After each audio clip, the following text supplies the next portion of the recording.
Queridos, vamos dar continuidade aos nossos estudos, né?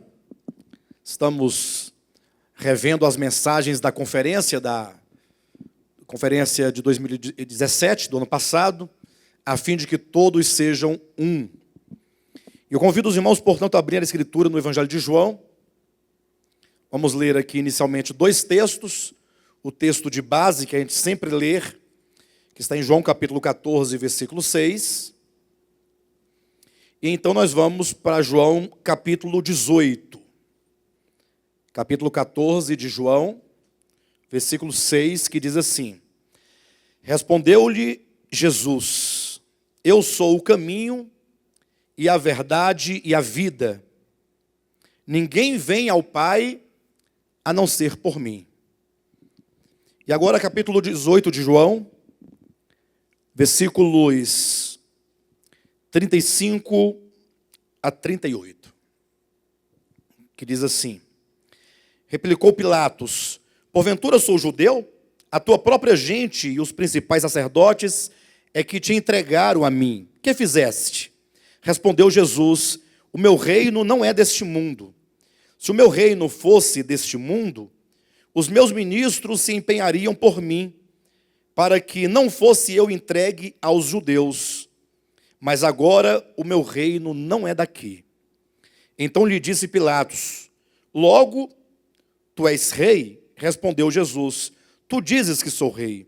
Eu para isso nasci e para isso vim ao mundo, a fim de dar testemunho da verdade. Todo aquele que é da verdade ouve a minha voz. Perguntou-lhe Pilatos: Que é a verdade? Tendo dito isto, voltou aos judeus e lhe disse: Eu não acho nele crime algum. Queridos, na conferência, nós fizemos uma abordagem não exaustiva dos capítulos 14, 15, 16 e 17 do Evangelho de João, uma vez que esses 4 capítulos, em toda a Escritura, eles representam, poderíamos dizer, o órgão vital da revelação. Ou seja, nos 4 capítulos de João, do 14 ao 17, nós encontramos ali Cristo Jesus falando as palavras do Evangelho na sua forma mais pura, na sua forma mais límpida. Quando eu digo pura, não quero fazer contraponto à impureza, não é isso. Mas ele fala sem nenhum embaraço, ou sem nenhum embargo de pensamento, sem nenhuma figura, sem nenhuma sombra, mas falando exatamente qual foi o propósito da sua encarnação, o propósito da sua morte, qual seria o propósito da sua ressurreição, ou seja, com o fim de conduzir o homem de volta ao Pai. Se vocês lerem atentamente o capítulo 14 do Evangelho de João, vão perceber que Cristo começa ali falando acerca da casa do Pai, falando que o seu objetivo ao vir ao mundo e efetuar a redenção, era preparar um lugar na casa do Pai, para que os seus discípulos, ou para que os homens, todo aquele que vier a crer nele, pudesse ter um lugar garantido na casa do Pai. E logo, Tomé questionou a Cristo, perguntando: Senhor, para onde tu vais? Porque Cristo havia dito: Vós sabeis o caminho para onde eu vou. E então Tomé questiona, dizendo: Nós não sabemos o lugar para onde tu vais, como saberemos nós o caminho? E aí é onde vem a resposta de Cristo no versículo 6, que embora um versículo muito conhecido, mas um versículo muito complexo, porque ele traz muitas informações e raramente as pessoas conseguem perceber o sentido e o significado do versículo 6 de João, quando Cristo diz assim: Olha, eu sou o caminho, a verdade e a vida. Ninguém vem ao Pai a não ser por mim. Então vocês percebem que quando Cristo disse: Vós sabeis o caminho para onde eu vou, então nós pensamos, o caminho nos conduz a algum lugar, não é verdade? E que lugar é esse? Tomé disse: Nós não sabemos para onde tu vais. E Cristo disse: Ninguém vem ao Pai a não ser por mim. Portanto, o lugar é o Pai. E ele disse: Eu sou o caminho que conduz o homem de volta ao Pai. Então, nesse simples e pequeno versículo, nós temos aí todo um contexto, ou pelo menos a ideia do contexto da criação do homem, que foi criado em Deus, e que o homem se afastou desse Deus. A parábola do filho pródigo é a parábola que ilustra cabalmente essa questão do filho que deixa a casa do pai, que vai habitar uma terra distante. Mas toda essa questão do sair da casa do pai, do habitar essa terra distante, são coisas que ocorrem no coração do homem. Isso são figuras de linguagem que falam acerca da queda do homem. Ou seja, quando o homem caiu, ele caiu foi na sua consciência e foi no seu coração, porque foi dentro do homem que ocorreu todo o distanciamento do homem de Deus. E, portanto, esse retorno a Deus, ele também se dá no âmbito da consciência e no âmbito do coração. Ou seja, voltar-se a Deus não é, como muitos crentes pensam e ensinam, retornar ao céu, como se porventura de lá nós estivéssemos vindo. Por exemplo, quando alguém morre, não sei se vocês já observaram, mas é comum se ouvir nos sermões, tanto de padres quanto de pastores, falar que aquela alma foi para o céu. Ela foi para a glória do Pai, foi para a glória de Deus, ela foi para o céu.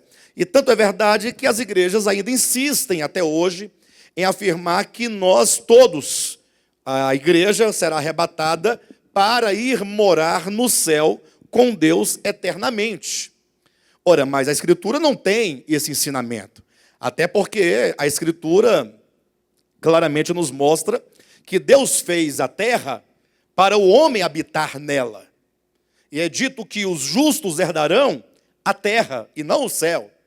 E além do mais, os últimos capítulos do Apocalipse nos mostram claramente, capítulos 21 e 22, que a consumação dessa história, da história de Deus com os homens, se dá exatamente num movimento inverso do que ensinam.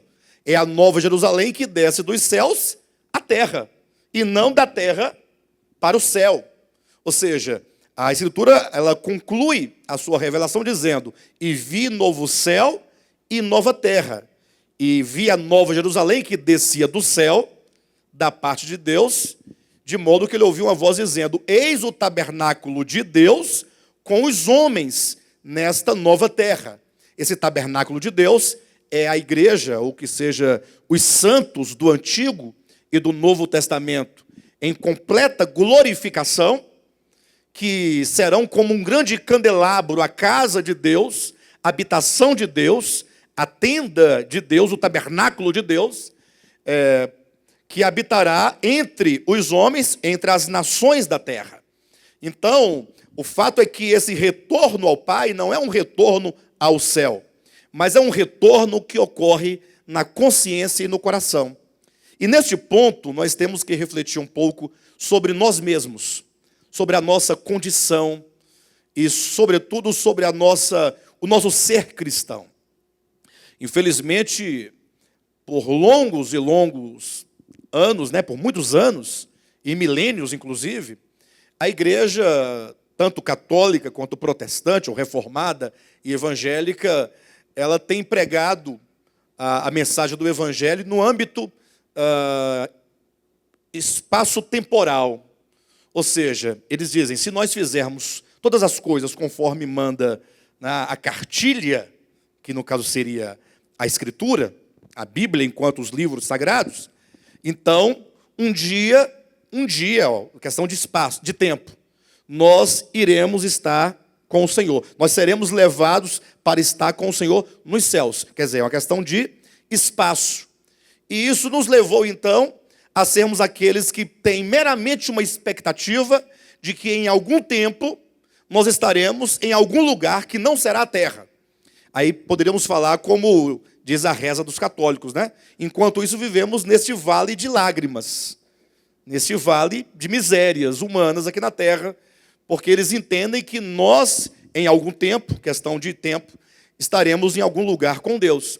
E com isso, deixamos de atentar para o verdadeiro evangelho, que procura nos levar a Deus hoje, que procura nos arrebatar para o trono de Deus hoje, que procura nos colocar e nos introduzir, nos levar ao gozo da vida eterna hoje, no sentido de que o Evangelho nos propõe um retorno ao Pai em nossa consciência, no nosso coração. E para isso é preciso que nós venhamos a desconstruir toda aquela velha ideia de que vida cristã é seguir um ritual ou seguir uma cartilha. Seguir o ritual seria a liturgia de culto. E a cartilha seria as regras, os mandamentos comportamentais. Então, as pessoas hoje em dia, simplesmente, elas acreditam que um dia vão para o céu. Por quê? Porque elas receberam uma cartilha. Ou seja, receberam os mandamentos do que fazer e do que não fazer. E desde que elas não façam tais coisas e façam aquelas outras coisas, e frequentem aos cultos na sua liturgia, elas pensam, então, eu estou reconciliado com Deus. Isso é tão verdade que os apelos que se fazem nas reuniões, nos cultos, revelam isso. As pessoas perguntam, quem quer voltar para Jesus? Mas qual que é a ideia que se traz? Quem quer voltar para Jesus ou quem quer aceitar a Jesus? A ideia é que elas aceitem a doutrina daquela igreja e que elas então passem a fazer parte efetivamente daquele grupo, daquela seita ou daquela denominação. Do contrário, eles dirão, você não aceitou Jesus ou você não voltou para Jesus. Agora, é verdade que a vida cristã, ela inclui o congregar.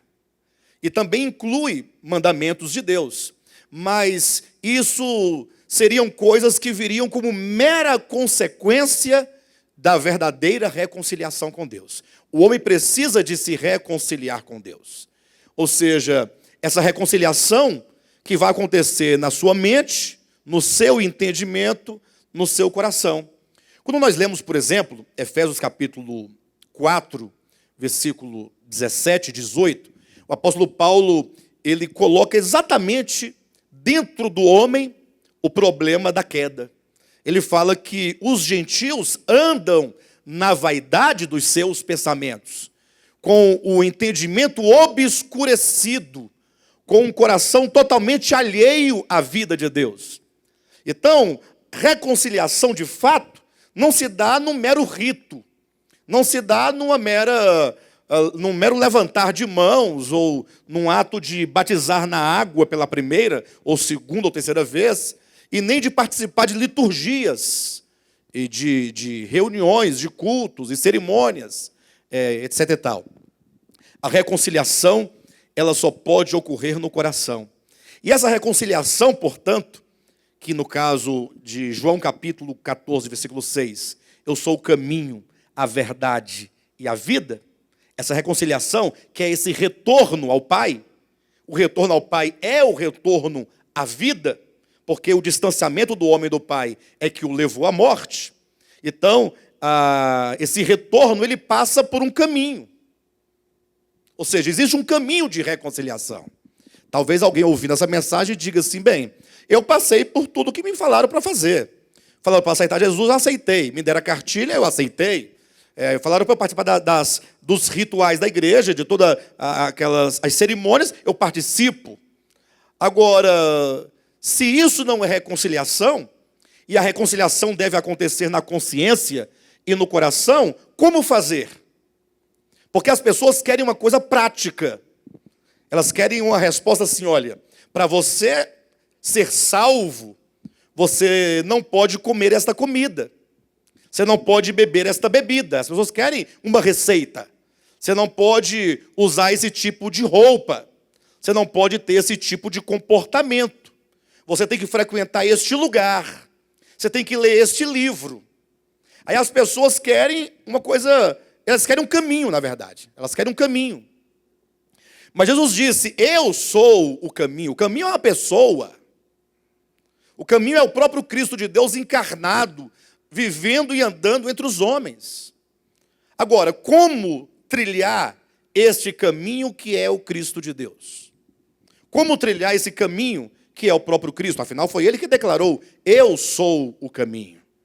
Então, a reconciliação, atente para isso, ela acontece na medida em que o homem toma esse caminho, que é Cristo, de volta ao Pai. Esse caminho que não se trilha de uma única vez. É um caminho que nós vamos palmilhando, passo a passo, dia a dia, ou nas palavras do apóstolo Paulo, nós somos justificados de fé em fé, e nós somos transformados de glória em glória.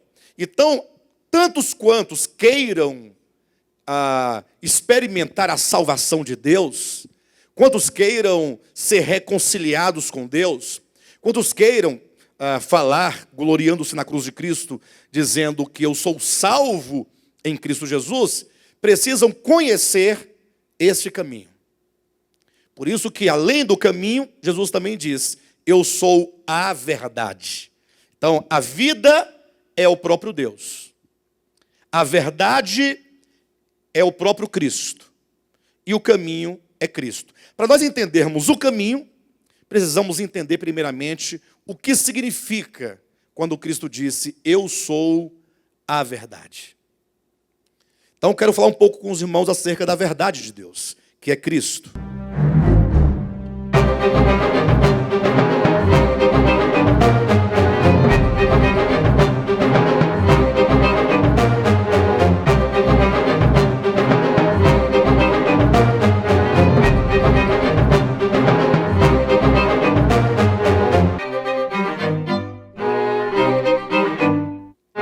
É o tema que nós começamos hoje. Falamos sobre a vida nas mensagens anteriores. Começamos a falar sobre a verdade nas duas últimas mensagens. E hoje nós vamos adentrar mais especificamente acerca do conceito de verdade. Mas antes de falar acerca propriamente de Cristo como a verdade, eu trouxe os irmãos para esse texto de João, capítulo 18. Porque aqui nós temos um momento muito importante quando Cristo está sendo crucificado, ou pelo menos está sendo julgado por Pilatos. E Pilatos então questiona a Cristo acerca se ele é rei, o que ele veio fazer. E Cristo então diz, olha, o meu reino não é deste mundo. Então logo Cristo ele apresenta um reino. O meu reino não é deste mundo. Ele diz, se o meu reino fosse deste mundo, os meus ministros viriam a meu favor e eu não seria entregue nas mãos dos judeus. Agora, como o meu reino não é deste mundo, as leis, presta atenção nisso, as leis que regem o meu reino, elas não são iguais às leis que regem este mundo. Olha o que ele está dizendo. Se o meu reino fosse deste mundo, os meus ministros me tirariam daqui. Eu não estaria sendo preso, eu não seria cuspido, eu não seria insultado. Se o meu reino fosse o reino deste mundo. Porque este mundo, conforme nós vamos encontrar lá em Colossenses capítulo 1, versículo 13, Paulo vai dizer que aqui é o império das trevas, ou também como João vai dizer na sua epístola, que este mundo jaz no maligno, ou como João vai falar no seu evangelho, acerca do diabo, chamando de príncipe deste mundo. Este mundo não é esta terra, não confunda mundo com terra. O planeta Terra é a criação de Deus. Em todo lugar onde Deus criou, ou toda a criação de Deus, é o reino de Deus. Agora, quando diz mundo, é aquilo que João diz lá na sua primeira epístola, capítulo 2, não ameis o mundo, nem as coisas que no mundo há. Aquele que ama o mundo, o amor do Pai não está nele. Há uma oposição entre o Pai e o mundo. É aquilo que Tiago fala no capítulo 4 da sua epístola, que aquele que se faz amigo do mundo se torna inimigo de Deus. Ou seja, mundo aqui fala de uma consciência caída que rege a todos os seres caídos. Todos os seres caídos são governados por uma única e mesma consciência, uma consciência diabólica, separada de Deus, que não ama a Deus, que não teme a Deus, que não deseja por Deus, mas que numa atitude frontal contra Deus, de completa rebelião, se opõe a Deus, faz-se Deus a si mesmo e pretende se estabelecer como Deus para ser adorado em oposição ao verdadeiro Deus. Então, esse mundo, que é esse mundo das consciências caídas, tem as suas leis. Qual é a lei que rege este mundo? Para os irmãos terem uma ideia do que eu quero dizer, a lei que rege o reino de Deus, que é a lei fundamental do seu reino, que é a lei primordial do seu reino, que é a lei basilar, é o amor. Ou seja, no reino de Deus, o amor governa a tudo. Para vocês terem uma ideia de como o amor rege, de como o amor governa, basta que vocês leiam 1 Coríntios capítulo 13, quando Paulo ali ele descreve os aspectos, os atributos do amor, dizendo que o amor não se exaspera, o amor não se alegra com a injustiça, o amor não procura os seus próprios interesses. Por isso que o Evangelho está cheio de mandamentos que todos convergem para o amor. O amor não se ressente do mal, o amor não paga o mal com o mal. Então, o reino desse mundo, ele tem as suas leis. A lei que rege este mundo é o egoísmo. O egoísmo é a lei fundamental deste mundo caído. Do mundo caído, de todas as consciências caídas, sejam de anjos caídos, demônios caídos, os demônios são caídos, ou que sejam dos homens caídos. Então, em outro lugar, em Lucas capítulo 22, certa ocasião Jesus estava andando, ele estava indo em direção ao cenáculo, onde eles iriam realizar a última Páscoa dos judeus. Os discípulos de Cristo discutiam acerca de quem era o maior no reino de Deus. Lógico, eles queriam saber quem era o maior para chegar à conclusão de quem era o menor. Eles queriam saber de todos os 12 ali quem era o menor, para que este, o menor, na ocasião da Páscoa, fosse o servo dos servos que iria lavar os pés de todos eles.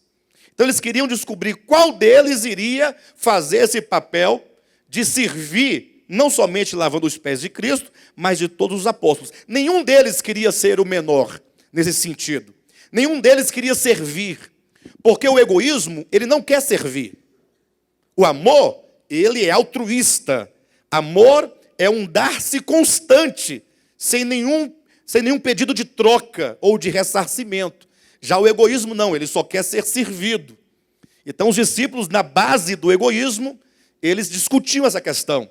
Até que então, chegando ao local, nenhum deles quis se prestar a esse serviço. Jesus se levantou, tirou a sua vestimenta de cima, cingiu seus lombos com a toalha e se inclinou para lavar os pés dos discípulos, um a um, começando por Pedro e também chegando até Judas, inclusive Judas Iscariotes. Jesus lavando os pés dos discípulos. Logo houve um susto. Ora, Senhor, mas se tu és o Senhor, tu és o Rei, como tu vai lavar os pés de todos nós que somos teus servos? Pedro logo se manifestou. E Jesus disse assim, olha, no meu reino, ele fala sobre a natureza do reino. As coisas não acontecem como acontece no reino dos homens caídos. No reino dos homens caídos, o maior, ele é servido. Ele diz mais, no reino dos homens, há os poderosos, os grandes, os comandantes, as autoridades, que se impõem sobre os homens. Ou seja, existe um governo pela força, existe um governo pela coerção, pela espada.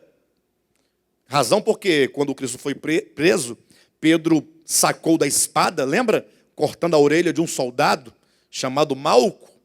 Foi quando Cristo disse, Pedro, guarda a tua espada, embainha a tua espada. Porque quem com ferro fere, com ferro será ferido. É como que ele dissesse, Pedro, você precisa aprender a lei do reino de Deus. No reino de Deus não se saca espada para ninguém. No reino de Deus você não pode devolver nenhum mal sofrido cortando a orelha de ninguém, matando ninguém. No reino do meu Pai não tem violência, só reina o amor. Então é Cristo dizendo, se o meu reino fosse daqui, se o meu reino fosse terreno, como o terreno é o reino de vocês, fosse dessa consciência caída, certamente eu teria súditos para me tirar da cruz. Pensa numa guerra bonita que daria. Tinha ali uma meia dúzia de soldados, ali tinha mais uma dúzia de judeus ali clamando pela morte do Messias, né? Eu digo meia dúzia e uma dúzia para reduzir ao máximo, que fossem 300 pessoas, que fossem 1000. Ainda assim seria insignificante diante das legiões e legiões de anjos da parte de Deus. Em outras palavras, Pedro, se eu quisesse, eu poderia invocar aqui, meu pai me mandaria 12 legiões de anjos, com espadas flamejantes, desembainhadas, arrancando cabeça de gente aqui. Não ficaria ninguém, nem grama, nem formiga. Mas o meu reino não é deste mundo. As coisas no reino de Deus não funcionam dessa maneira. Por isso Cristo vai dizer em seguida, acompanhe na sua Bíblia, capítulo 18, versículo 36. Respondeu Jesus: o meu reino não é deste mundo. Se o meu reino fosse deste mundo, os meus ministros se empenhariam por mim, para que não fosse eu entregue aos judeus. Mas agora, entenda, o meu reino não é daqui. Então lhe disse Pilatos: logo tu és rei? Respondeu Jesus: tu dizes que sou rei. Eu para isso nasci e para isso vim ao mundo, a fim de dar testemunho de quê? Da verdade. Então observa, ele está falando, o meu reino não é da terra, o reino dele é celestial. Se o reino dele fosse da terra, ele teria súditos, ministros, para agir com violência e com a força, para impedir que ele fosse preso e morto. Então, esse testemunho que ele está prestando, que ele prestou durante toda a sua vida terrena, todo o seu ministério, esse testemunho do amor, do reino do Pai, é o testemunho da verdade. Jesus, enquanto a expressão da verdade, até na hora da morte, sendo ele preso, sendo ele insultado, sendo ele julgado, imagine vocês os homens se reunindo para julgar a Deus, porque Jesus é Deus encarnado. Jesus é a encarnação do Cristo de Deus. Imagina os homens agora julgando. Pilatos, coitado de Pilatos, ali pensando ser alguma coisa, julgando a Cristo.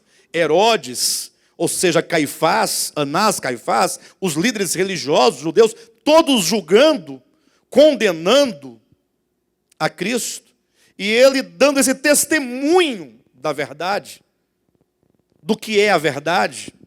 E então, nós temos aqui no finalzinho do versículo 37, quando Jesus diz assim: todo aquele que é da verdade, ouve a minha voz. 38, perguntou-lhe Pilatos: que é a verdade? Tendo dito isto, voltou aos judeus e lhes disse: eu não acho nele crime algum.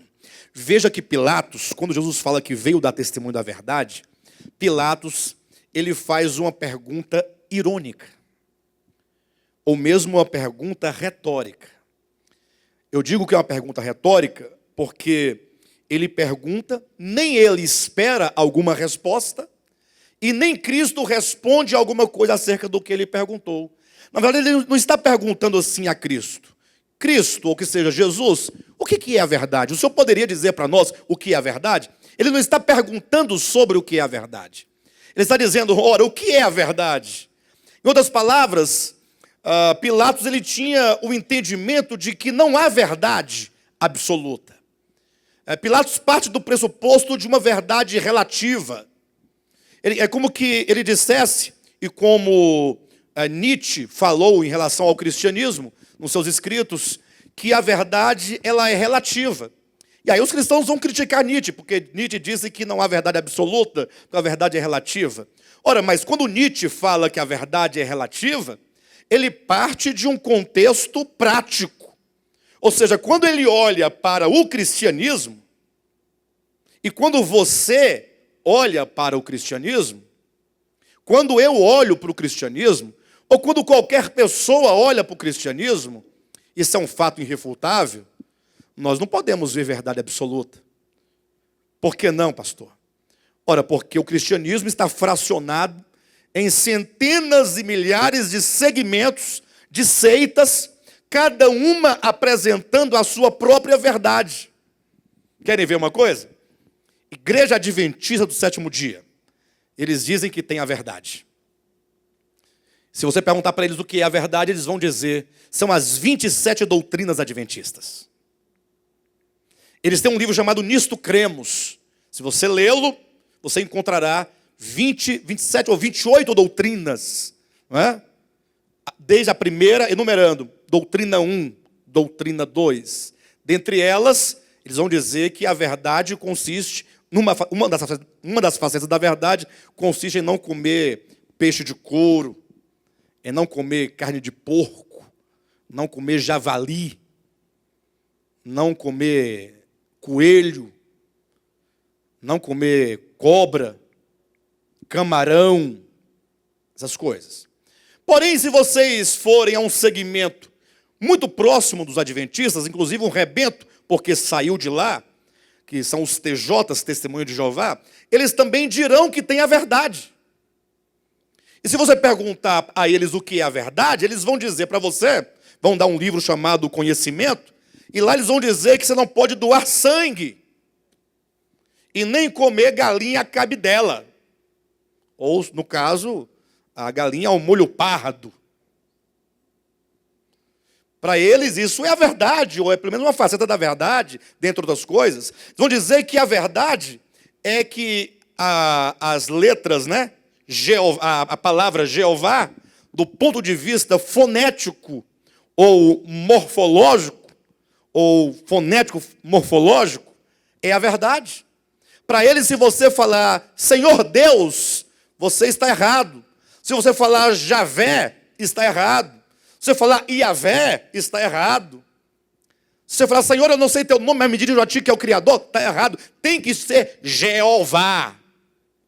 Tem que ter todas essas letras, esses grafemas no papel e esses fonemas nos lábios. Eles chamam isso de verdade. A verdade para eles é um nome. E nome, no ponto de vista da linguagem e da escrita, é uma invenção humana. Até porque, enfim, não vou entrar nos detalhes. Mas aí você vai observando que a verdade já não é mais uma. São duas, porque a Adventista tem a verdade deles. Os TJs têm a deles. Mas se você for a congregação cristã no Brasil, eles também têm a verdade deles. São tudo cristãos. Todos têm a mesma Bíblia, mas a verdade deles agora, esse grupo vai dizer, não, a mulher tem que usar o véu. Ainda que chegando em casa, ela retire da cabeça o véu e enforque o marido, não tem problema. Mas no culto tem que trazer o véu sobre a cabeça. Para eles, isso é uma faceta da verdade. Homem não pode sentar do mesmo lado que mulher. Para eles, isso é verdade. Para eles, quando o irmão se encontra com o outro na rua, tem que beijar no rosto. Beijinho no rosto. Não é no ombro, é no rosto. Para eles chamam isso de verdade. Tem que lavar os pés uns dos outros, no caso da adventista. Não pode ir lá na igreja do véu, não pode cortar o cabelo. Cada fio com 3 pontas. Mas não pode aparar, cortar, porque eles dizem que Deus está preocupado com o tamanho do cabelo. Se Deus deu o cabelo, não pode cortar. Ué, se esse é o pressuposto, se Deus deu a barba, não pode. E se Deus colocou o cabelo no sovaco? Não pode? E daí por diante. Vocês entendem o que eu estou dizendo? É um pressuposto totalmente, é um fundamento totalmente infundável. Ou melhor, afundável, né? Bem, de todo modo, se você for então às igrejas evangélicas, já que vão dizer que esses 2 grupos, ou 3 grupos, seriam seitas, mas eles vão dizer, não, nós aqui nós temos a verdade, nós temos Jesus. Jesus é a verdade. Eu pergunto para o evangélico, Jesus é a verdade? Para vocês? Será mesmo? Eu pergunto, a verdade é suficiente enquanto verdade? Ou não? E por que então se coloca tantos outros fundamentos de fé? Paulo já disse em 1 Coríntios capítulo 3, que ele, como prudente construtor, lançou o fundamento, o qual é Cristo Jesus. Ele é o fundamento. E ninguém pode lançar outro fundamento. Ninguém pode lançar. Ou seja, o único fundamento da fé e da verdade é Cristo. Portanto, não há salvação fora de Cristo. Não há salvação por obras. Não há salvação por fazer isso ou aquilo outro. Seja qual obra for. De modo, então, que o segmento evangélico, eles vão sempre colocar assim, não, a salvação é pela graça. Mesmo os reformados, mesmo eles, vão colocar a salvação é pela graça.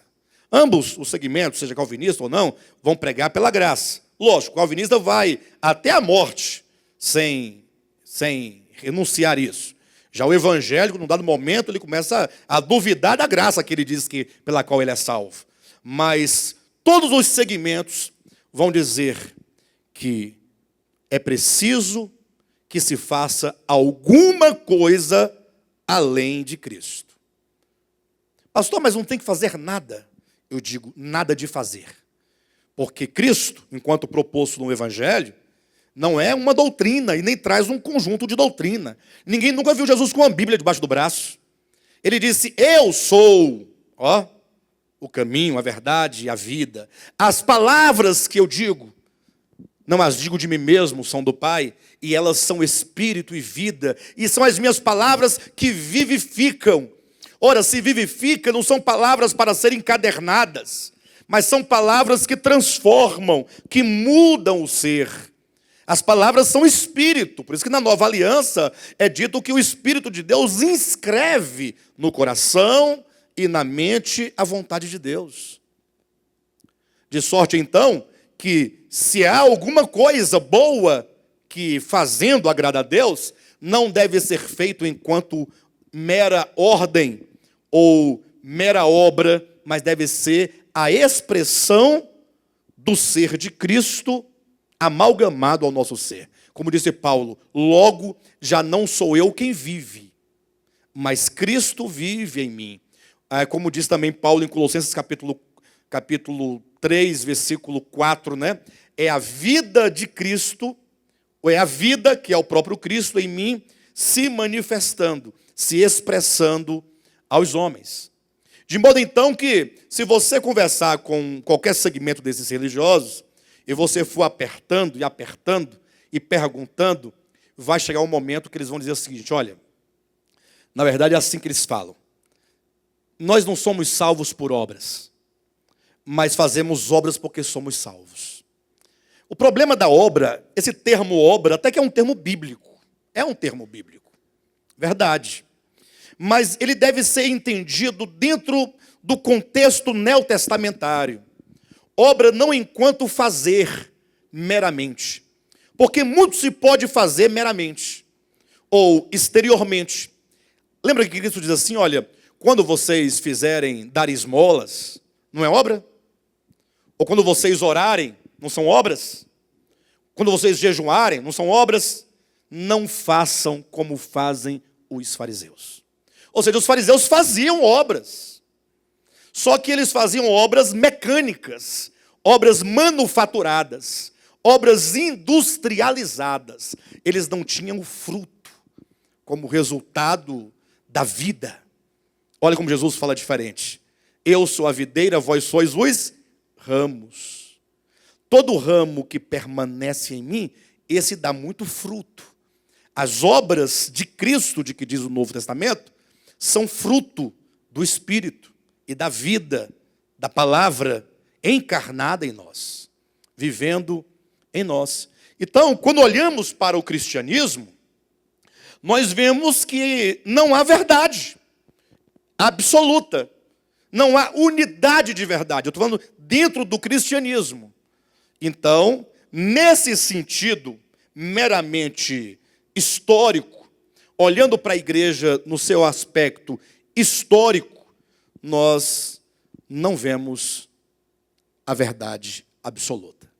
Por isso que Nietzsche afirmou que a verdade é relativa. Falou isso também em relação à ciência, porque a ciência humana, hoje ela afirma uma coisa porque é o entendimento, até onde pode chegar. Amanhã, ao descobrir algo superior, avança e aquilo fica ultrapassado. Então, olhando nesse aspecto meramente humano, na verdade é relativa. E foi partindo desse pressuposto que Pilatos perguntou o que é a verdade. Em outras palavras, e porventura há verdade? Existe verdade? E você pergunta, pastor, mas e aí? Há ou não há a verdade enquanto verdade absoluta? Obviamente. Cristo disse, eu sou o caminho, eu sou a verdade. Agora, em que sentido, amados, Cristo é a verdade? Porque os cristãos vão dizer, não, nós temos Cristo, por isso nós temos a verdade. É assim que eles vão dizer. Dizer que tem Cristo, o que significa isso? Eles vão dizer que tem Cristo porque eles acreditam no Cristo histórico, que veio, que morreu e que ressuscitou, que tem o seu testemunho escrito nas páginas da Bíblia, e eles carregam a Bíblia e eles pregam essas palavras aqui. Mas o que significa exatamente a verdade? Cristo é a verdade, está declarado. Agora, alguém dizer, eu tenho a verdade, o que isso significa? O que é a verdade? Para nós podermos entender isso, foi criado um conceito de verdade, para nós termos uma noção do significado da palavra de Cristo, quando ele afirma que é a verdade. Então, Deus, o eterno, aquele de quem Paulo fala, que ninguém jamais viu, nem é capaz de ver. 1 Timóteo capítulo 6, versículo 16. Aquele de quem Paulo fala que é o Deus invisível. Não é? Lá em Colossenses capítulo 1, Paulo vai dizer que Cristo é a expressão exata do Deus invisível. O que é invisível? Que não se pode ver. E obviamente que é impossível que qualquer ser, que qualquer criatura veja a Deus. Sabiam disso? Nem ontem, nem hoje e nem nunca. Nenhum ser, nem anjo, nem arcanjo, nem querubim, nem serafim, nem homem, ninguém, nenhuma criatura poderá, ou pode ou poderá, ver a Deus. Deus, a Bíblia dá testemunho, é o Deus invisível. Vocês querem confirmar isso? E eu explico por que não se pode ver. Abra sua Bíblia em Colossenses. Eu citei o texto, mas é bom ler para vocês fazerem a verificação, né? Capítulo 1, versículo 15. Veja o que diz. Este aqui é a referência a Cristo, né? Nos versículos 13 e 14. Este, ou Cristo, é a imagem do Deus. Do Deus? O que é invisível? Invisível. Visível é que pode ser visto. E invisível é aquele que não pode ser visto. 1 Timóteo capítulo 6, versículo 16. O único que possui imortalidade. Que maravilha, né? O único que possui imortalidade. Essa palavra imortalidade no grego não está para morte, mas tem um sentido de eternidade. Ou seja, o único que é eterno, que não tem começo e não tem meio e não tem fim. Ele simplesmente é. Não se pode definir o meio de Deus. Onde é o meio? Onde é o começo? Onde é o fim? O único que possui imortalidade, que habita em luz acessível. Ele é acessível a todas as pessoas. Não? Vixe. Sério? Então vamos ler corretamente, né? O único que possui imortalidade, que habita em luz inacessível, a quem homem algum jamais viu, nem é capaz de ver. A ele honra e poder eterno. Amém. Então veja que essa expressão, luz inacessível, e porque diz que ele habita em luz inacessível, não dá a ideia de que ele habita em um lugar tão distante que ninguém consegue chegar lá? Sim ou não? Então essa expressão, habitar em luz inacessível, fala da sua transcendência. Ou seja, pensa no cosmo. O cosmo, não enquanto a Terra, mas enquanto as 200 bilhões de galáxias que existem no universo. Elas habitam em Deus. Onde diz isso? Atos capítulo 17, versículo 28. Porque nele nós vivemos, nele nós existimos, nele nós nos movemos. Então nós estamos onde? Nele. Isso fala da imanência. Ele está em nós e nós estamos nele. Só podemos existir porque estamos nele. Agora imagine que acabando todos os mundos, todas as galáxias, quando chega no seu fim, porque o cosmos tem fim, ele continua a ser eternamente luz inacessível. Então, luz inacessível e habitar nele, Atos 17, 28, implica a imanência e a transcendência divina. Então imagine você, um ser infinitamente finito. Você é um ser infinitamente finito. De que tamanho você é? De que tamanho você é? Não sei quantos de vocês já viram, mas tem um vídeo no WhatsApp, eu costumo trazê-lo comigo, eu não guardo vídeo no meu celular, todos eu deleto, todos, com exceção deste. Ou deste e mais uns dois que eu gosto, mas é um que tem a imagem de uma moça deitada num campo, e aí a câmera começa dela, né? E vai subindo até sair da Terra. Vocês já viram esse vídeo? E vai saindo do sistema solar, e vai passando pelas galáxias, até chegar no máximo possível de visão, né? Aí você fala assim, meu Deus, como que aquele ser humaninho ficou pequenininho, virou um nada diante do cosmo. Aí depois ela vai voltando, até chegar na mulher, e entra nos olhos dela, vai entrando para dentro, para demonstrar as veias, os órgãos, até chegar na célula, entrar na célula e mostrar lá as mitocôndrias e os ribossomos e o que mais, e todas as coisas mais. Lá dentro mostrar o mínimo. E aqui esse vídeo, portanto, demonstra o quanto que o homem é um ser infinitamente finito, pequeno, um nada. Ora, se Deus, imagine só, se todo o cosmos, todas as galáxias estão em Deus, Deus é enorme, não? E se Ele transcende eternamente a todas as galáxias, a todo o cosmos, como é que esse pequenininho pode ver a Deus? Porque para eu ver algo, esse algo tem que estar à minha frente, tem que se reduzir ao foco da minha visão. Ele não pode estar atrás de mim, porque se ele estiver atrás de mim, já não poderei vê-lo. Se ele fosse maior do que a terra, eu já não o viria. Que dirá, sendo ele eternamente, né, transcendente a tudo o que existe no universo. Por exemplo, estou aqui em Taguatinga. Eu posso ver daqui São Paulo. Olha que coisa insignificante. Eu não consigo ver São Paulo de onde eu estou. Uma questão tão mínima, tão... Como eu poderia ver o eterno, o transcendente? Nem quando eu estiver na eternidade, porque ver a Deus seria reduzi-lo ao finito para você poder vê-lo.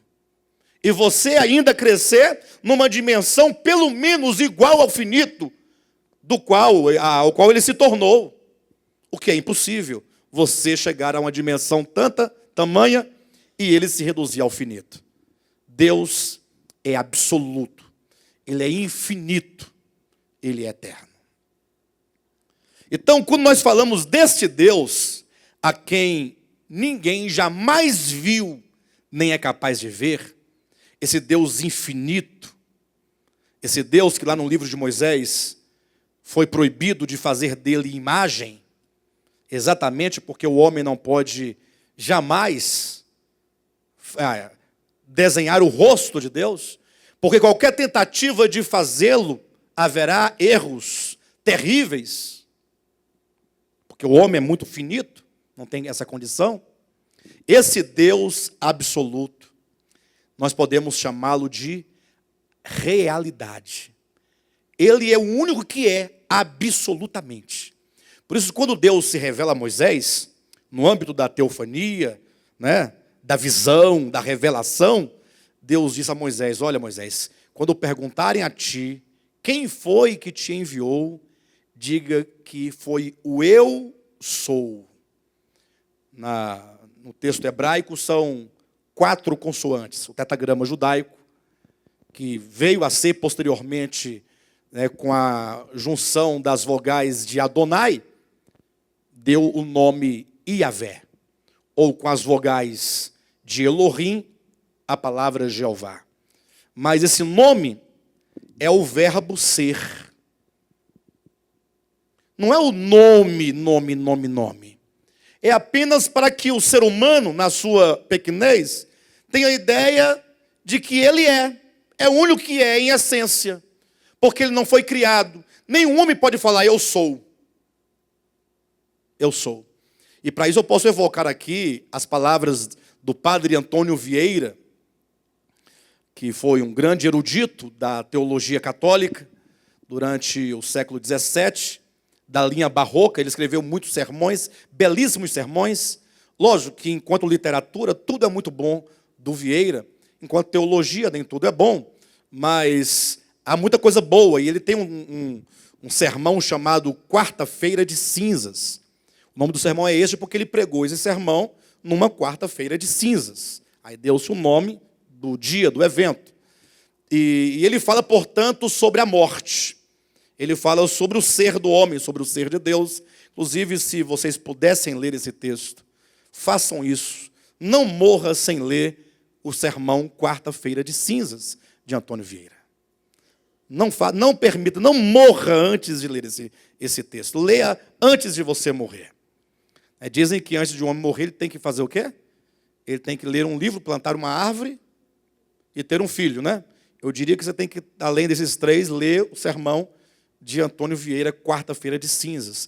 E nesse texto, ele explicando acerca dessa expressão eu sou, ele evoca primeiramente o homem finito para falar dessa grandeza de Deus. Ele fala assim, olha, ele dá o exemplo, né? Ele pega o texto de Gênesis capítulo 3, versículo 19, salvo engano, quando é dito lá, porque és pó e ao pó voltará. Porque és pó, ao pó voltará. Aí ele fala assim, o que o homem é? O homem é pó, diz o Vieira. Por isso que ele, com a morte, ele será o quê? Pó. Ele fala, o homem não é o que ele é o que ele era e o que ele será. Aí ele vai dar um exemplo, quando Moisés chega na corte de Faraó, ali para tirar o povo do Egito, o povo de Israel do Egito, e ali então, para demonstrar os seus poderes, ele lança a vara no chão, e a vara de Moisés se transforma numa serpente, não é isso? Aí vieram os magos lá da corte e fizeram o mesmo, mas ficou um tanto de serpente no chão, e aí o texto bíblico diz assim, e a vara de Moisés engolia as varas dos magos. E aí o Vieira pergunta, ora, o que engolia não era a cobra? Não era a serpente viva naquele momento? Que engolia as serpentes vivas que estavam ali diante de todos ou não era? Ou era vara comendo vara? Era serpente devorando serpentes, não é isso? Mas por que o texto bíblico, diz Vieira, não diz a serpente engolia as serpentes, mas diz a vara engolia as varas? Ele diz porque a serpente, embora serpente, era vara. E serpente que era vara, será o que de novo? Vara. Porque Moisés toma de volta e ela continua sendo o quê? Vara. Então o que ela foi momentaneamente, serpente, é pura ilusão. É só um momento. Nunca foi serpente. Não será serpente. Foi por um momento transitório. Por isso que ele diz, o homem é pó. Por isso ele voltará a ser pó. Então o homem é o que agora, enquanto eu estou aqui me movendo? Ele diz pó. Aí ele começa a questionar. Mas como pó? Já viu pó falar? Pó gesticular? Pó estudar, conversar, comer? Ele diz sim, porque o Criador soprou o seu sopro no pó da terra. O homem foi feito, não foi do barro? Soprou esse sopro, o vento fez esse pó voar, sair. Mas um dia esse pó, quando o sopro parar de soprar, ele cai na terra e continua a ser pó. Ou seja, esse pó que está aqui agora falando, está aqui por causa do sopro divino. Eles agora perguntando a Deus o que Deus é. Deus é ontem, o que Ele é hoje e eternamente. Por isso que não pode colocar para Deus passado, presente e futuro. Ele é o eu sou. Ele é.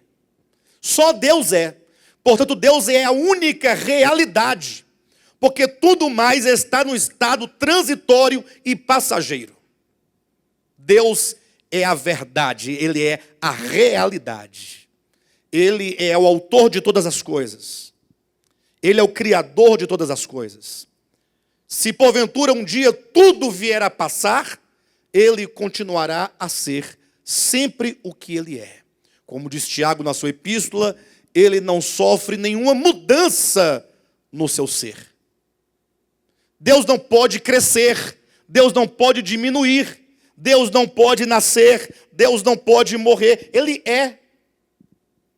Todas essas categorias estão para aqueles seres criados, as existências que de Deus procederam. Então Deus é a realidade. Partindo desse conceito de Deus como realidade, de que Ele habita em luz inacessível porque Ele é transcendente a tudo, e de que Ele é invisível, nenhum olho jamais viu, nem é capaz de vê-lo, Ele é o Deus invisível. Eu pergunto para vocês, como pode o homem conhecer a Deus? Ninguém viu, ninguém é capaz de ver, habita em luz inacessível. Como conhecer esse Deus? Você pode chamar todas as religiões, quantas vocês quiserem, as orientais, as ocidentais, as remotas, as atuais, as contemporâneas. Quem é que pode falar sobre este Deus? Como Ele é? O que Ele deseja? O que Ele gostaria de nós? Ele tem algum propósito? Como conhecer a este Deus? E aqui nós vamos entrar num ponto nevrálgico da coisa. Porque agora há pouco mesmo, antes de nós começarmos aqui, eu dizia para alguns irmãos que a verdade de Deus, a revelação de Deus ao mundo, ela se encontra em todos os tempos e em todos os lugares. A própria Escritura dá testemunho dizendo que os céus revelam a glória de Deus. A própria Escritura dá testemunho, em Romanos capítulo 1, de que os atributos invisíveis de Deus, o seu eterno poder, como a sua própria divindade, se revelam por meio das coisas que foram criadas. E nós sabemos que Moisés escreveu o Pentateuco por revelação divina. E depois vieram os profetas, os salmistas. Nós falamos, mas são 39 livros que compõem desde Gênesis capítulo 1 a Malaquias capítulo 4. Agora, quantos de todos esses homens viram a Deus? E falaram com Deus? Será que Moisés, que esteve no Horebe, e esteve diante de uma sarça que ardia em fogo, mas não se consumia, ouvindo a voz que dizia: Moisés, Moisés, tira as sandálias dos pés, porque este lugar é santo. Será que Moisés pode falar acerca da realidade que olho algum jamais viu, nem é capaz de ver? Será que Moisés pode falar desse Deus com precisão, com detalhes? Se Moisés nunca esteve com ele, e nem poderia estar, porque ele transcende a tudo. E os profetas, será que eles podem falar acerca desse Deus? E eu diria, vou chegar lá, mas... ou qualquer outros líderes religiosos de tantas religiões, quaisquer umas que vocês quiserem, podem escolher. Quem pode falar acerca de Deus? Quero ler com vocês 2 ou 3 textos aqui sobre isso. Abra sua Bíblia em João, Evangelho, capítulo 3, versículo 13. Deixe-me ler aqui um pouquinho antes. Capítulo 3, versículo 12 e 13. Se tratando de coisas... Não, eu vou ler do versículo 10, para dar o contexto exato para vocês. Jesus falando com Nicodemos acerca do novo nascimento. Tu és mestre em Israel e não compreendes estas coisas? Olhem para mim por um momento. Vamos por etapa. Quando Jesus fala, tu és mestre em Israel e não compreendes estas coisas, Jesus estabelece um pressuposto de que ele, como mestre, deveria saber. Sim ou não? Mas onde na escritura hebraica fala sobre o novo nascimento? Ensina sobre o novo nascimento. Vocês vão ver que Jesus vai dizer aqui no versículo 14, avança um pouquinho. Jesus vai demonstrar onde na escritura hebraica se fala sobre o novo nascimento.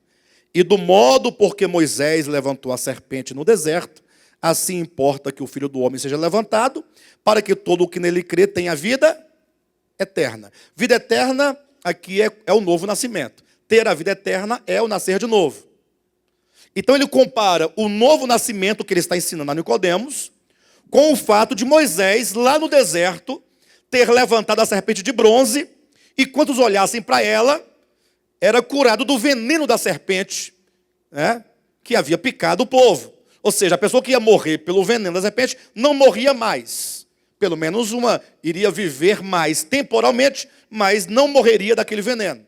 Então ele compara o aspecto espiritual, novo nascimento, a um evento do Antigo Testamento. É por isso que ele vai dizer para Nicodemos, tu és mestre em Israel e não compreendes essas coisas. Jesus faz referência ao evento do deserto. Ou seja, Nicodemos deveria conhecer ou compreender o significado da serpente de bronze. Então Jesus está fazendo menção a coisas conhecidas de Nicodemos, preste atenção, falando de coisas conhecidas a Nicodemos, porque está na Bíblia hebraica, porque é da história do povo de Israel, e ele vai falar que isso são coisas terrenas. Atenção. Tu és mestre em Israel e não compreendes as coisas? Em verdade te digo que nós dizemos o que sabemos e testificamos o que temos visto. Nós aqui quem é? Ele, o Cristo de Deus, o Espírito de Deus que está nele, o Pai que está nele e esteve com ele sempre. Nós falamos do que temos visto, ou melhor, em verdade eu te digo que não dizemos, que nós dizemos o que sabemos. Jesus falava o que sabia? Pessoal, por quê? E testificamos o que temos visto. Contudo, não aceitais o nosso testemunho. 12. Se tratando de coisas terrenas, não me credes? Como crereis se vos falar das celestiais? O contexto aqui é o deserto, com Moisés lá.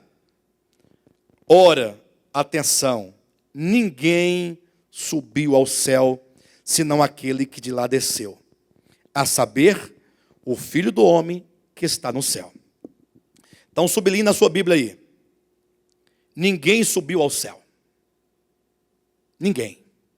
Moisés subiu ao céu. Moisés viu a Deus. Olha o texto aqui. Moisés sabia o que estava falando exatamente? Hã? Ele podia dar um testemunho da verdade? E olha que ele vai falar que o evento de Moisés são coisas terrenas. Se, tratando de coisas terrenas, eu estou falando das coisas terrenas, você não compreende, como é que você vai compreender as coisas celestiais? Ora, ninguém subiu ao céu, senão aquele que de lá desceu. Então, sublinhe, ninguém subiu ao céu. Sublinhe, senão aquele que de lá desceu. Somente o Filho de Deus encarnado pode falar, eu estava com o Pai no céu.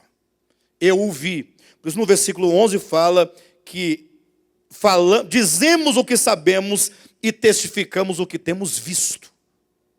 O testemunho de Cristo acerca da realidade é a verdade. Agora, o testemunho de Moisés não é a verdade. Moisés escreveu Gênesis, 50 capítulos. Êxodo, 40 capítulos. Levítico, 28 capítulos. Números, 34 capítulos. 30 e quanto? 36? 36 capítulos. Deuteronômio, 32 capítulos. Ou 34 capítulos. Enfim, Moisés escreveu 5 livros. Mas tudo o que ele disse em Gênesis, Êxodo, Levítico, Números, Deuteronômio, não é a verdade. Calma. Mas também não é a mentira. Não é essa a relação que eu estou fazendo.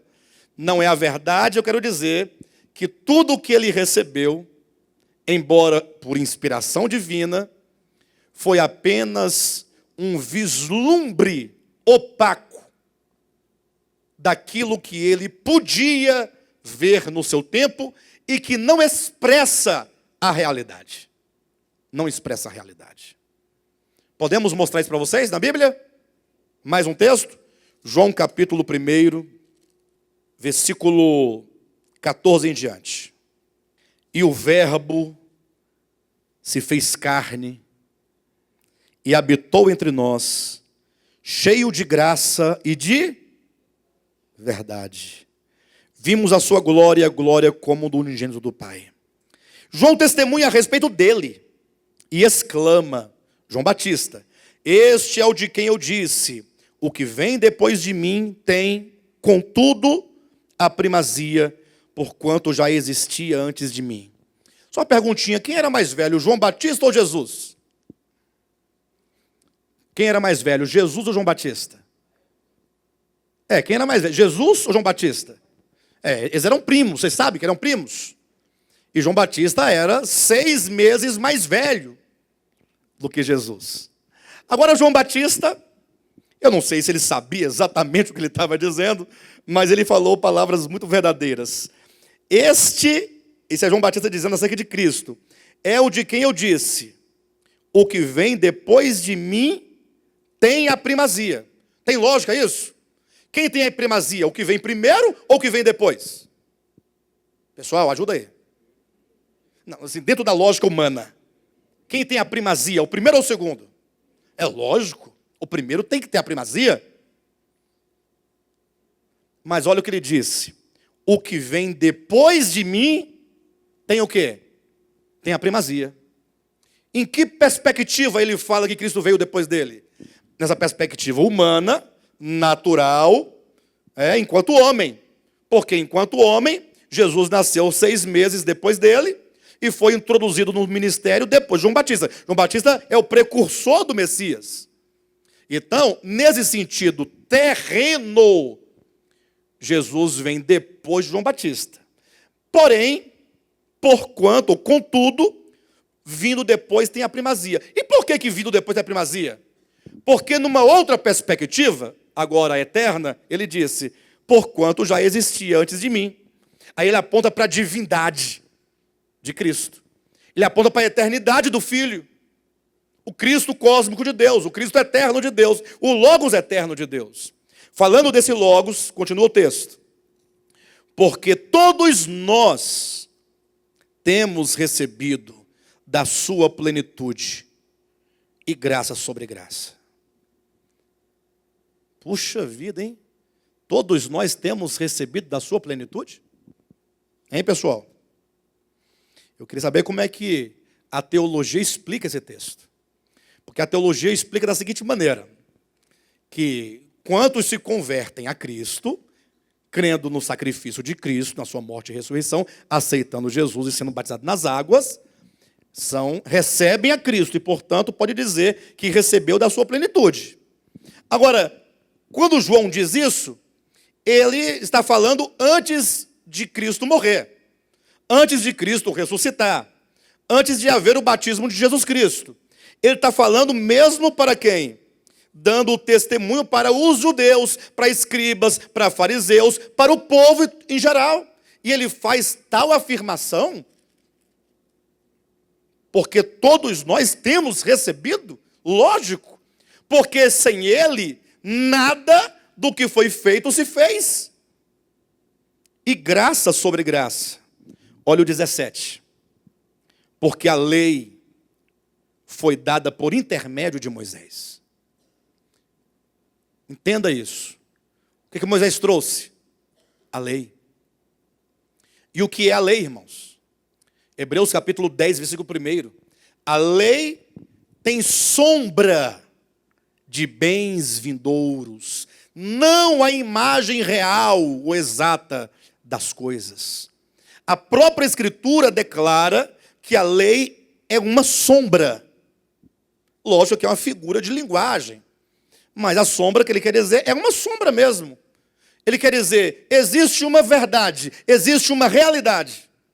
E a lei é o que em relação a essa realidade? É a sombra. E o Filho de Deus, o Cristo, em relação a essa realidade é o quê? É a expressão exata. Colossenses capítulo 1, versículo 13. Temos que colocar esses paralelos. A lei foi dada por intermédio de Moisés. A lei que Moisés deu é sombra de bens vindouros. Não é nem a realidade, nem a imagem real. Não é? Irmãos, uma sombra. Gente, o que é uma sombra? Primeiro o conceito de sombra, quem sabe? Um bombom para quem acertar. Primeiro, o conceito básico de sombra. Não pode ser projeção. Não é projeção. É exatamente o inverso de projeção. Não há projeção alguma. Mas não é o conceito básico. Para você definir sombra, a ausência de luz. Como assim? Pega um objeto, coloca aqui. O objeto, vamos colocar, é o corpo, é o fato. Ok? Aí você projeta uma luz sobre esse corpo, numa perspectiva. Essa luz vai encontrar uma barreira, não vai? Qual é a barreira? O corpo. A luz vai passar por entre o corpo?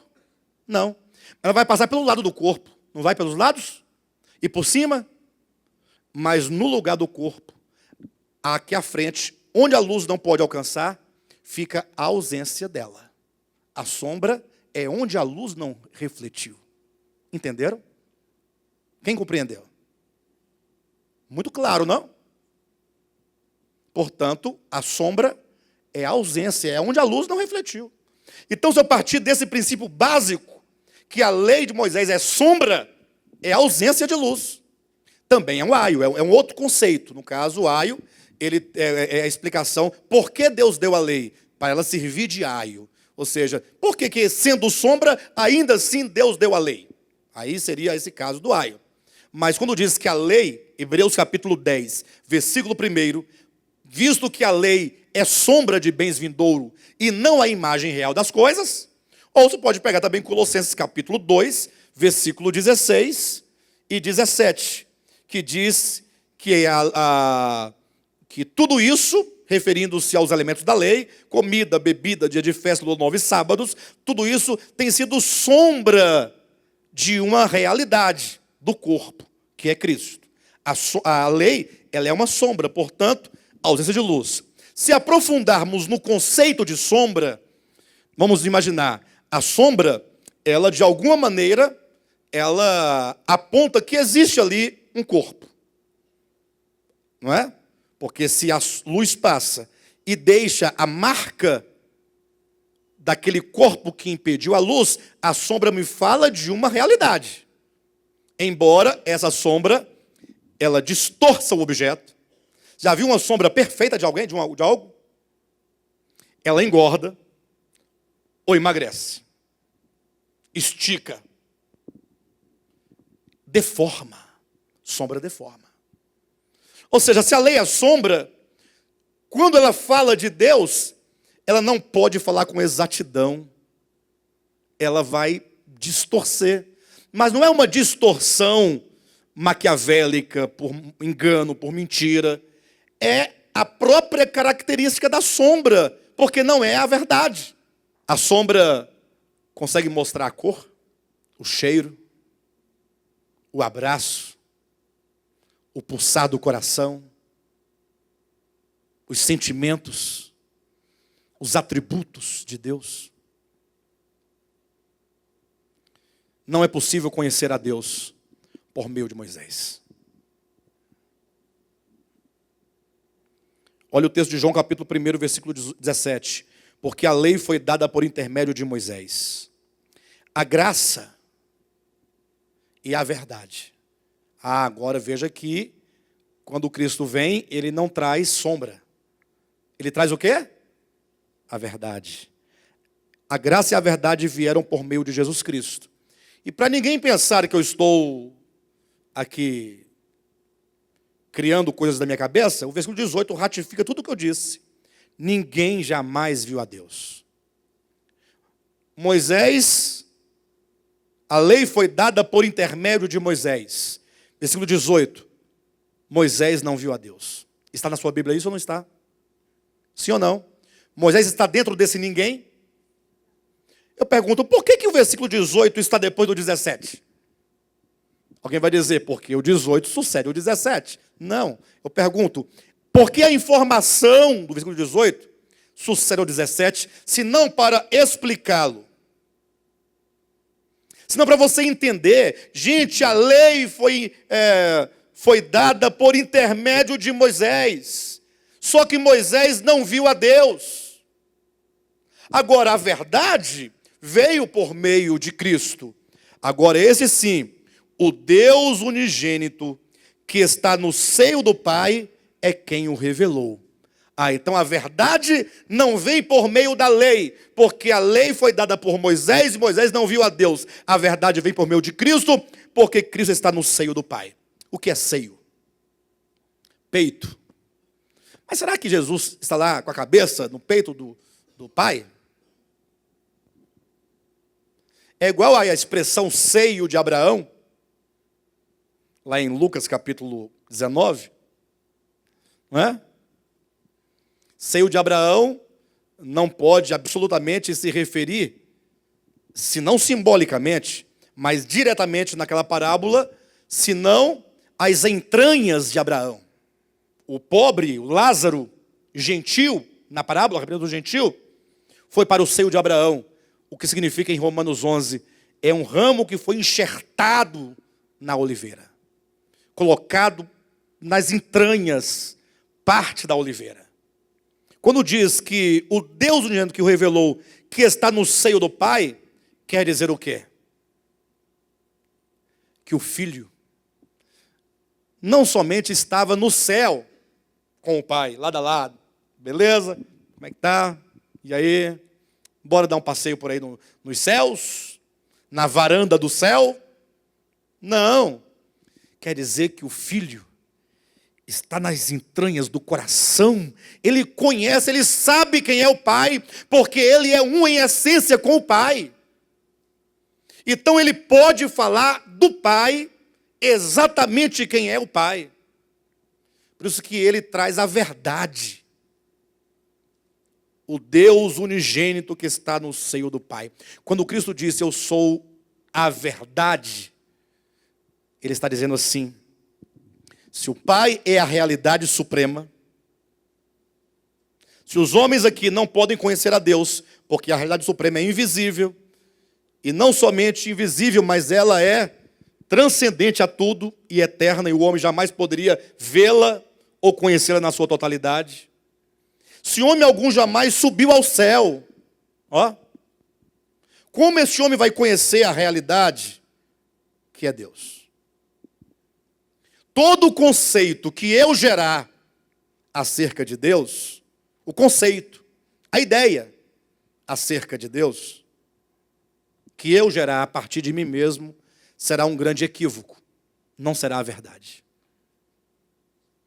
Todo e qualquer conceito que eu gerar, que qualquer homem gerar, acerca da realidade eterna, se ele gerar de si mesmo, ele vai cometer um grande equívoco, um grande erro. Por isso que um grande escritor já falecido, chamado Rubem Alves, ele falando sobre as palavras, ele disse que as palavras são como bolsos. Olha que coisa. As palavras são como bolsos. Se parar por isso, vai, mas como assim, como bolsos? E ele continua dizendo, são espaços vazios que usamos para guardar coisas. Vocês entendem? Profundo, não? Foi uma coisa tão simples, porém tão profunda. Aí eu vou explicar numa linguagem bem mais coloquial e mais simples ainda. Por exemplo, isso aqui é o quê? Celular. Então eu usei uma palavra para me referir a esse objeto. Entenderam? Então a palavra, quando eu falo celular, logo evoca em todos vocês a imagem ou a ideia do celular. Sim ou não? Portanto, a palavra, ela é um espaço vazio que é o que nós usamos para guardar coisas. Que coisa? A palavra celular guarda no seu bojo o objeto. Muito claro, não? Bem, mas o que ele quer dizer com isso? Ele diz, olha, o nome Deus é um nome. Deus é um nome. Ele não está se referindo à realidade suprema. Ele fala ao nome, à palavra Deus. É um nome, é uma palavra, é um bolso. Que os homens usam para guardar o quê? Aí ele diz, você pode colocar dentro desse bolso um perfume ou um veneno.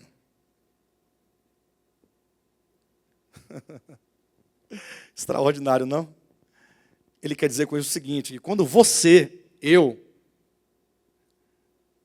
qualquer pessoa, fala, porque Deus, essa expressão vem carregada com o conteúdo que você colocou dentro dessa palavra. Por isso que tem pastores por aí, e tem um que é bastante afoito, que estava numa reunião, e tinha um indivíduo, né, que eu não sei o que foi que ele disse exatamente, mas deve ter dito alguma coisa que não agradou ao pregador, e o pregador falou, eu te amaldiçoo agora. E você não vai sair daqui andando. Você nunca mais vai andar.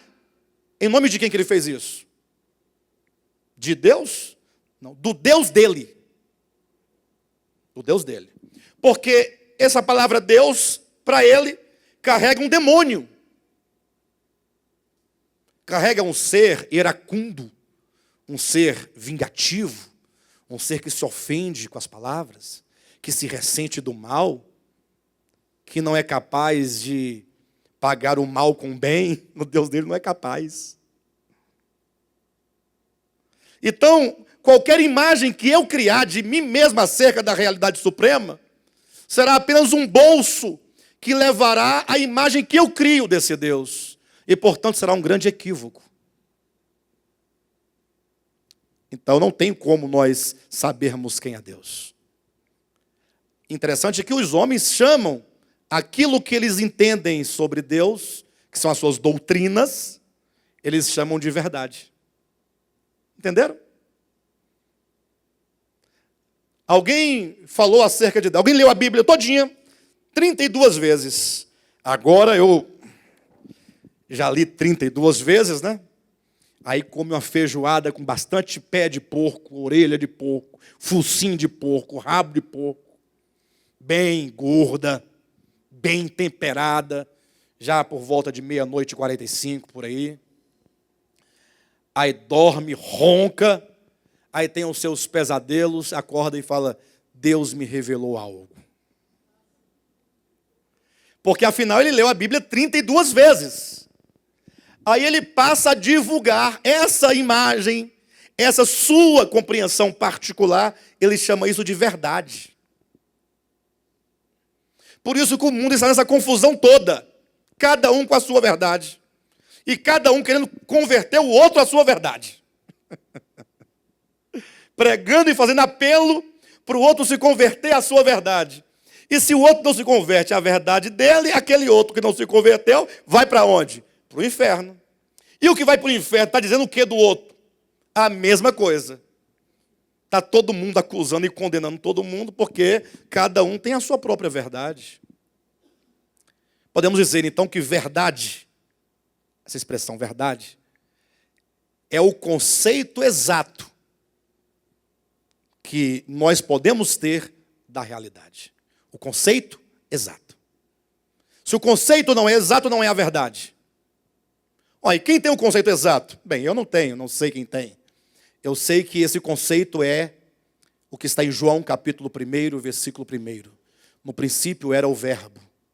O Verbo estava com Deus e o Verbo era Deus. Ou você poderia ler assim: no princípio era o Logos estava com Deus e o Logos era Deus. Ou pode ler assim: no princípio era a palavra, e a palavra estava com Deus, e a palavra era Deus. E a palavra se fez carne. Então, quando o Filho que está no seio do Pai se faz carne, ele se interpõe entre a realidade e os homens, agora tornando a realidade encarnada. Ele é a expressão exata. Essa expressão exata é a verdade, porque manifesta com exatidão o que Deus é. Então nós devemos olhar para Cristo, para o andar de Cristo, para o falar de Cristo, para as obras de Cristo, como Cristo viveu sobre a terra. Quais são as palavras de Cristo? O que ele disse?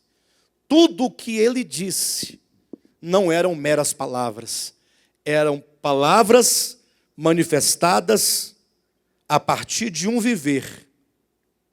Ele viveu exatamente tudo o que ele ensinou. As palavras que ele disse são espírito e são vida. Então, antes de nós falarmos sobre querer ou não a verdade, conhecer ou não a verdade, ter ou não a verdade, precisamos, antes de tudo, voltar os olhos a Cristo, porque Ele é a encarnação da realidade, portanto, somente Ele é a exatidão da realidade, agora diante dos olhos humanos. Então, se nós não podemos ver a realidade, eu posso ver no tempo, manifestado em carne, ali circunscrito a uma humanidade, a um homem, Jesus de Nazaré, a plenitude do Deus invisível. Então, quando você, na sua mente, lê o Evangelho, e Jesus fala assim: quando você encontrar com o teu inimigo, que foi assaltado, que beleza, hein? Se meu inimigo for assaltado, é a melhor coisa do mundo, não é não? O que vocês acham, pessoal? Pensa no inimigo. Quem tem inimigo aqui? Não precisa levantar a mão, não, mas só pensa nele. Aquele inimigo que te ofendeu, que te feriu, que falou mal de você, que inventou coisas de você, que te roubou, que estuprou, que fez aquilo outro e que... não importa. Imagina ele sendo assaltado e o bandido dando uma pisa bem dada nele, a ponto de ele ficar todo rasgado, sangrando, dentro de uma vala. Coisa boa ou coisa ruim? Seu inimigo assim? Fala a verdade, pessoal. Uai, qual o problema?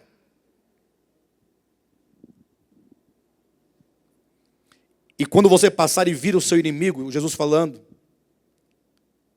não faça como os pastores que passam de largo. Nem faça como os obreiros que passam de largo. Mas faça como aquele que não se intitula cristão, mas vive sob o governo da lei primordial do amor. Você aproxima-se do seu maior inimigo, porque o judeu era o maior inimigo do samaritano. E você então vai ao encontro dele. Você pega aquele que se diz teu inimigo, e você pega aquilo que há de mais precioso que você tem, o azeite e o vinho, os dois símbolos de riquezas e de preciosidades, e você então derramar sobre as feridas do teu inimigo. Quanto desperdício! Hã? Você diz derramar, mas não tem um alface para você colocar esse azeite, não, uma verdura, tem que ser sobre a ferida do inimigo. É, mas é porque é o seguinte, se essa ferida secar, ela quer secar a pele, e quando o pus que está dentro dela sair, explodir, vai rasgar a pele, vai doer muito. Esse óleo vai ungir e vai amolecer e ele vai sentir menos dor. Gente do céu, o que está acontecendo aí? O que está acontecendo aí? E aí você faz tudo isso, coloca sobre o seu cavalo ou sobre o seu carro conversível e leva a um hospital e paga as diárias todas. E diz, mas olha, eu vou retornar para poder pagar a conta que precisar. Se tiver de qualquer outra coisa, pode fazer todo o procedimento, que é tudo por minha conta. Mas esse é o seu inimigo? É meu inimigo. Mas é ele que se intitula meu inimigo. Eu não sou inimigo dele. É meu irmão. Eu o amo. Isso aqui é o que chamam a parábola do samaritano. Cristo contou essa parábola. Então, quando Cristo diz essas palavras, quando ele ensina esta verdade, ele está dizendo, isso é o Pai. É a realidade.